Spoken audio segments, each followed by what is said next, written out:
पंजाब के मुख्यमंत्री मेरे छोटे भाई सरदार भगवंत मान साहब, दिल्ली के उप मुख्यमंत्री मनीष सिसोदिया जी, पंजाब के एजुकेशन मिनिस्टर हरजोत बैंस साहब, पंजाब के और दिल्ली के सभी यहाँ पे आए हुए ऑफिसर्स,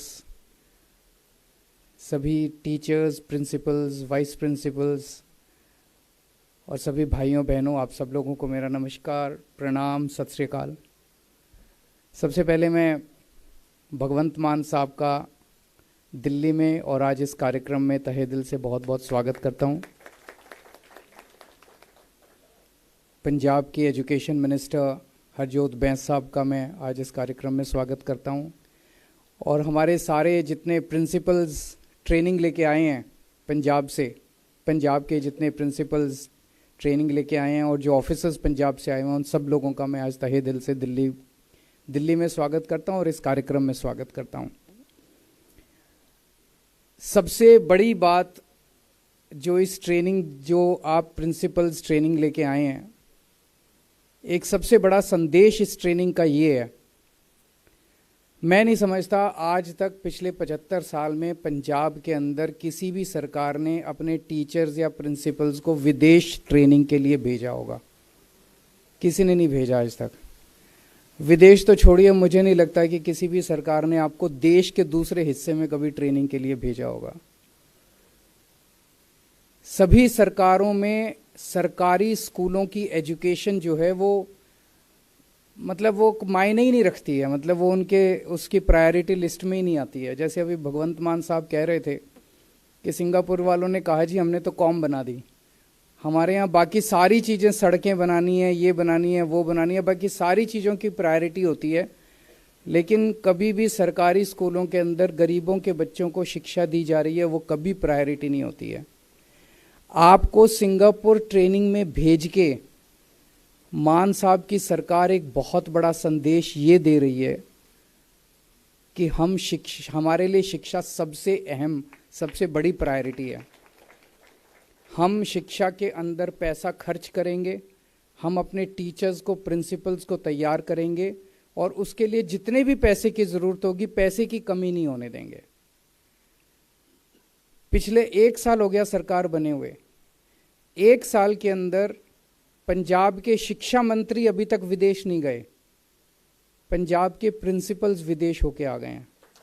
ये बहुत बड़ी बात है, ये बहुत बड़ा संदेश है। और अभी आप 36 लोग होके आए हैं। दिल्ली में हमारे लगभग 1100 से ज़्यादा प्रिंसिपल्स और टीचर्स विदेश जा चुके हैं और कई हज़ार जो हैं उनको आईएम्स के अंदर और दूसरे इंस्टीट्यूट्स के अंदर ट्रेनिंग दी जा चुकी है। पंजाब के अंदर भी ये सिलसिला चालू है और मैं समझता हूँ कि आने वाले दिनों में भी, मैं हरजोत बैंस साहब से डिस्कस कर रहा था, वो बता रहे थे कि अगले महीने फिर एक और बैच जा रहा है सिंगापुर ट्रेनिंग के लिए। तो अब ये सिलसिला चालू हुआ और मैं उम्मीद करता हूँ कि धीरे धीरे करके सभी प्रिंसिपल्स का नंबर आएगा और सभी प्रिंसिपल्स विदेश ट्रेनिंग के लिए जाएंगे। विदेश से ट्रेनिंग लेने के बाद आज जो आप लोगों का यहाँ पे इंटरेक्शन हुआ, दिल्ली वालों का और पंजाब वालों का, ये इंटरेक्शन मैं समझता हूँ एक तरह से एक्सपेरिमेंट किया था, लेकिन जो मुझे फीडबैक मिला है कि बहुत ही शानदार रहा। दिल्ली वाले कुछ साल पहले ट्रेनिंग लेके आ चुके थे, वो अपनी ट्रेनिंग को दिल्ली के अंदर इस्तेमाल कर रहे हैं। पंजाब वाले अभी ट्रेनिंग लेके आए हैं और उनको दिल्ली के प्रिंसिपल से, दिल्ली के टीचर्स से सुनने को मिला कि किस तरह से वो यहाँ पे उसको इस्तेमाल कर रहे हैं। तो ये बहुत अच्छा इंटरेक्शन रहा और मैं समझता हूँ कि इसको अब एक रेगुलर फीचर बना देंगे।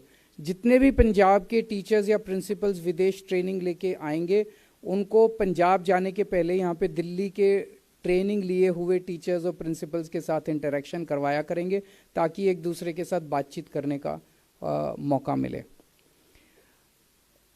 सरकारी स्कूल सिस्टम के अंदर सबसे बड़ी प्रॉब्लम अभी तक होती थी कि माहौल बहुत ही डिस्करेजिंग होता था, सब कुछ बड़ा नेगेटिव होता था, कुछ भी काम नहीं करता। लेकिन ये जो जैसे जैसे आप देखेंगे कि अभी एक भाई साहब ने बड़ा अच्छा कहा, पिंड विच ब्याह वर्गा माहौल है, तो स्कूल विच भी ब्याह वर्गा माहौल होएगा। और धीरे धीरे अभी 36 स्कूलों में होगा, पूरे पंजाब के सारे स्कूलों में और सारे पिंडों के अंदर व्याह का माहौल होने लग जाएगा।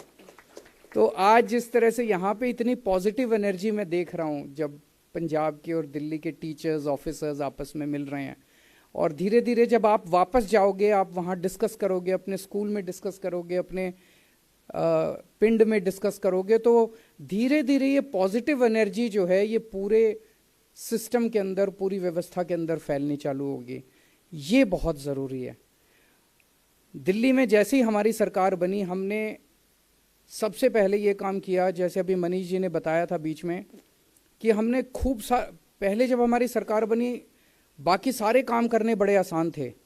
हमने अस्पताल ठीक कर दिए, सड़कें ठीक कर दी, बिजली फ्री कर दी, ये कर दिया। स्कूल ठीक करना बड़ा मुश्किल था, एजुकेशन ठीक करना बड़ा मुश्किल था। सो हमें भी आइडिया नहीं था कि हमें करना क्या है। तो सबसे पहले तो ये किया, भाई पैसे डालो खूब सारे शिक्षा के अंदर, और स्कूलों की इमारतें ठीक करो, सिक्योरिटी ठीक करो, सफाई ठीक करो, पानी ठीक करो, ये वो सब किया हमने। खूब सारा हमने पैसा इन्वेस्ट किया स्कूलों के अंदर, वो सब किया। पढ़ाई कैसे ठीक करें? अगर हमने बिल्डिंग तो शानदार बना दी, खूब सारी 5 स्टार इतना बड़ा शानदार ऑडिटोरियम भी बना दिया, बिल्डिंग भी बना दी, सफाई, लेकिन लोग अपने बच्चों को तो पढ़ने को, अंत पंत में तो पढ़ने को भेजते हैं ना। अगर पढ़ाई अच्छी नहीं होगी तो लोग कहेंगे यार इसका क्या फ़ायदा। और पढ़ाई करानी है टीचर्स ने, पढ़ाई करानी है प्रिंसिपल्स ने। तो जब तक प्रिंसिपल्स और टीचर्स मोटिवेट नहीं होंगे, उनके अंदर एक पॉजिटिव एनर्जी नहीं आएगी, तब तक स्कूलों को ठीक नहीं किया जा सकता।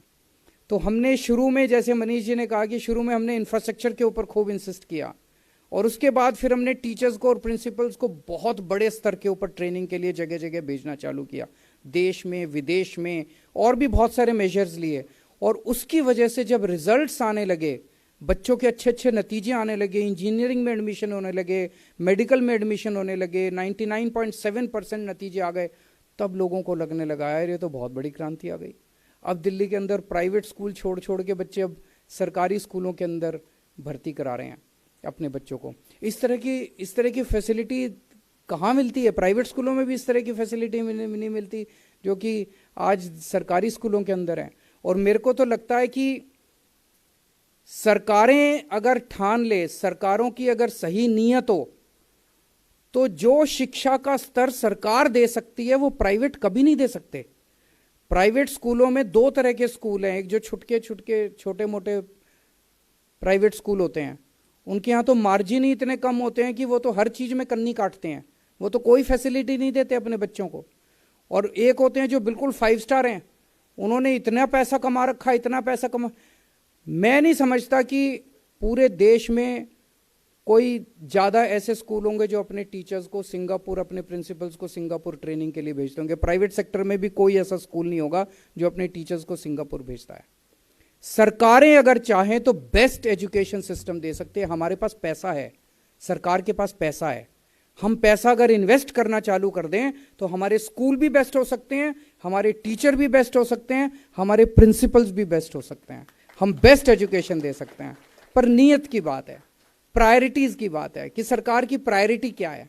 अगर किसी सरकार की प्रायोरिटी कुछ और है तो वो एजुकेशन कैसे देगी? हमारी प्रायोरिटी एजुकेशन है, तो आज एजुकेशन के ऊपर हम इतना वो कर रहे हैं। तो जो चीज़ हमने दिल्ली में सीरीज में सीखी, पहले इंफ्रास्ट्रक्चर बनाया, फिर हमने ये किया, फिर ये किया, फिर ये किया, जो हमने 7 साल में किया, वो अब अपने को पंजाब में 7 साल करने की जरूरत नहीं है। जैसा भगवंत मान जी कह रहे थे, हमें 7 साल लगे दिल्ली के अंदर 500 मोहल्ला क्लिनिक बनाने में। पंजाब में 1 साल के अंदर मोहल्ला क्लिनिक बन गए, क्योंकि मॉडल तैयार था, वो मॉडल कॉपी पेस्ट करना था, तो पंजाब के अंदर तुरंत हो गया। तो जो हमने शिक्षा के क्षेत्र में गिर के फिर उठे, फिर गिरे, फिर उठे, फिर गलतियां कर करके जो सीखे, और फिर जो सीरीज में क्या पैरेलल में करेंगे पंजाब में 7 टीचर्स को भी ट्रेन करेंगे, प्रिंसिपल्स को भी ट्रेन करेंगे, इंफ्रास्ट्रक्चर पे भी इन्वेस्ट करेंगे। सारी चीज़ें जो सीखा है वो सारा पंजाब में कर सकते हैं। और फिर पंजाब अपने नए एक्सपेरिमेंट्स करेगा, पंजाब नई नई चीज़ें करेगा, उससे दिल्ली सीखेगा। फिर अभी दिल्ली ने जो किया उससे पंजाब सीख रहा है, लेकिन पंजाब में नए नए एक्सपेरिमेंट्स होंगे, नई नई चीज़ें होंगी, उससे धीरे धीरे फिर दिल्ली सीखना चालू करेगा। कुछ लोग इस पे आपत्ति उठाते हैं विदेश भेजने की क्या जरूरत है जी? देश में क्या कमी है इसकी ट्रेनिंग की? देश में करो। क्यों भाई? अगर सरकारी स्कूलों में गरीबों के बच्चे पढ़ते हैं तो क्या गरीबों के बच्चों को पढ़ाने वाले टीचर्स और प्रिंसिपल्स को दुनिया की बेस्ट ट्रेनिंग नहीं मिलनी चाहिए? बिल्कुल मिलनी चाहिए। दुनिया की बेस्ट ट्रेनिंग देंगे। हमारा मकसद, मैंने दिल्ली में अभी थोड़े दिन पहले बोला था, हम दिल्ली के सरकारी स्कूल अब देश के तो बेस्ट सरकारी स्कूल बन गए हैं, हमें दुनिया के बेस्ट स्कूल बनाना है। उसी तरह से पंजाब के और दिल्ली के स्कूलों को केवल देश का नहीं, दुनिया का बेस्ट स्कूल बनाएंगे। और आज आप लोग सिंगापुर ट्रेनिंग के लिए गए हो, मुझे पूरी उम्मीद है कि वो टाइम दूर नहीं है जब सिंगापुर वाले आपसे ट्रेनिंग लेने के लिए दिल्ली और पंजाब आएंगे। और मैं समझता हूँ आप एक एक व्यक्ति अब वापस जाके अपने अपने स्कूल के अंदर अपने अपने उसमें एक कैटलिस्ट का काम करेंगे। आप शेयर करेंगे अपने एक्सपीरियंसेस और अपने आसपास के माहौल को बदलने की कोशिश करेंगे। सबसे इम्पॉर्टेंट माहौल है। टेक्निकली क्या सीख के आए वो भी इम्पॉर्टेंट है, लेकिन आप जब आदमी बाहर जाता है तो पूरा दिमाग खुलता है उसका, वो सपना देखता है, विजन बढ़ता है उसका, वो विजन आप शेयर करेंगे। और आज जो पंजाब के इतना सारा हमारा यूथ शिक्षा लेने के बाद आईलेट्स करके कोई कनाडा जा रहा है, कोई यहाँ जा रहा है, अब ये कसम खानी है कि हमें ऐसी शिक्षा देनी है कि पंजाब का कोई भी बच्चा आईलेट्स दे के बाहर नहीं जाएगा। सारे बच्चे पंजाब के अंदर रह के पंजाब की तरक्की करेंगे। आप सब लोगों को बहुत बहुत शुभकामनाएं, बहुत बहुत बधाई। और मैं उम्मीद करता हूं कि ये जो सिलसिला अब चालू हुआ है शिक्षा की क्रांति का, और पंजाब बहुत तरक्की करेगा, बहुत आगे बढ़ेगा। बहुत बहुत शुक्रिया।